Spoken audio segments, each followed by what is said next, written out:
Le centre-ville de Papeete a un parcours du combattant pour les personnes à mobilité réduite. C'est le dossier de cette édition. Trottoirs infranchissables ou encore place de parking difficiles à trouver. Leur vie quotidienne s'apparente souvent à une galère. Et pourtant, depuis 1991, les bâtiments publics devaient devenir peu à peu accessibles aux personnes handicapées.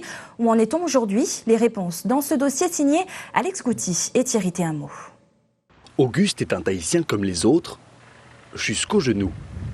Amputé du tibia à la suite d'une vilaine infection en 2014, cet ancien marcheur n'a pas cessé de vivre pour autant. Et je m'appuie dessus mon moignon. Et voilà. Hein? Deuxième, toujours le pied droit. Cela paraît facile, mais en ville, Auguste fatigue vite, et pas seulement physiquement. C'est pas adapté. Pas adapté du tout. Même les toilettes ne sont pas adaptées. Encore moi, je marche, mais un paraplégique comme mon ami Cédric, comment il fait? Comment il fait? Il faut qu'il fasse ces petites choses à la maison avant de venir? Non, à Papeete, trop dangereux. Les passages cloutés, quand il appuie la lumière, c'est 5 secondes. Comment veux-tu marcher avec 5 secondes? Il faut courir. Entre-temps, Cédric nous a rejoints.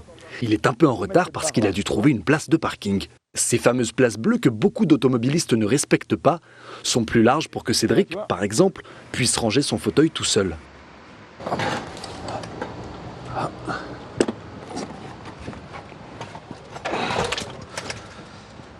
voyez ça, avec un fauteuil normal, c'est très difficile si la CPS ne nous aide pas à avoir des fauteuils adaptés pour nous, pour pouvoir nous déplacer.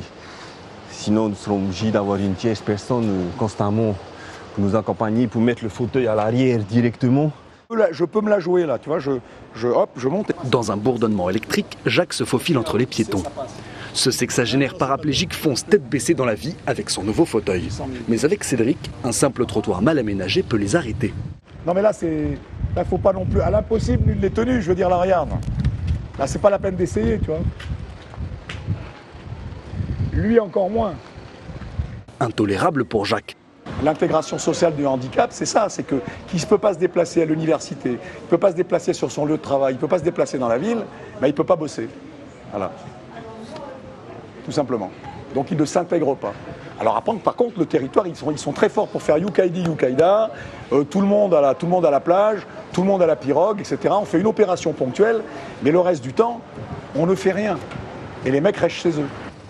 Nous avons montré ces images à un spécialiste de la question. John Toromona, représentant du Tapura à l'Assemblée, est lui-même père d'un enfant handicapé. Je considère quand même que les travaux qui sont effectués dans la ville de Papeete ont relativement été améliorés. Il reste encore à faire et je pense qu'il faudra prendre du temps pour que tout soit mis en place.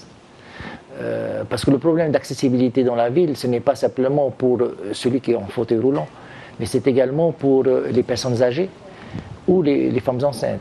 Je suis prêt à être le porte-parole de ces plaintes-là. À bon entendeur donc.